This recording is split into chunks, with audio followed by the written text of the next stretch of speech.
কক্সবাজারের উখিয়া উপজেলার পালংখালী ইউনিয়নে এক যুবদল নেতার বিরুদ্ধে সামাজিক যোগাযোগ মাধ্যমে অপপ্রচার ও মিথ্যা তথ্য ছড়ানোর প্রতিবাদে মানববন্ধন অনুষ্ঠিত হয়েছে। শুক্রবার বিকেলে পালংখালী বাজার এলাকায় অনুষ্ঠিত মানববন্ধনে বিভিন্ন শ্রেণী পেশার মানুষ অংশ নেন। এ সময় বক্তারা বলেন, একটি স্বার্থান্বেষী মহল রাজনৈতিকভাবে হেয় প্রতিপন্ন করতে পরিকল্পিতভাবে ওই নেতার বিরুদ্ধে অপপ্রচার চালাচ্ছে।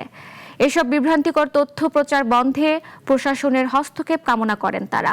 দীর্ঘদিন ধরে এলাকায় সামাজিক ও রাজনৈতিক কর্মকাণ্ডে সক্রিয় থাকা এই নেতাকে নিয়ে অপপ্রচার চালিয়ে এলাকার শান্তিপূর্ণ পরিবেশ নষ্টের চেষ্টা করা হচ্ছে বলেও অভিযোগ করেন তারা। আবুল ফয়েজ বিএনপিকে প্রতিনিধিত্ব করে, বিজেপি আবুল ফয়েজ এই ৯ নম্বর ওয়ার্ডকে প্রতিনিধিত্ব করে এবং সমস্যা ভাই অন্যান্য অবদান রাখছে বলেই এখানে মাফিয়া চক্র যারা আছে, মাদক সম্রাটরা, তারা আবুল ফয়েজের বিরুদ্ধে অপপ্রচার চালাচ্ছে।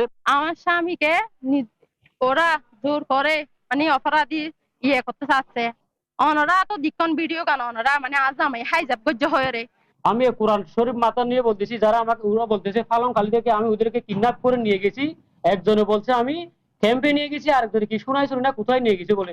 আমি ওই জায়গা চিনিও না। আমি যদি ওদেরকে ওখান থেকে কিডন্যাপ করে নিয়ে রাখি, এই আল্লাহ ৩০ গজব আমার উপর পড়বে।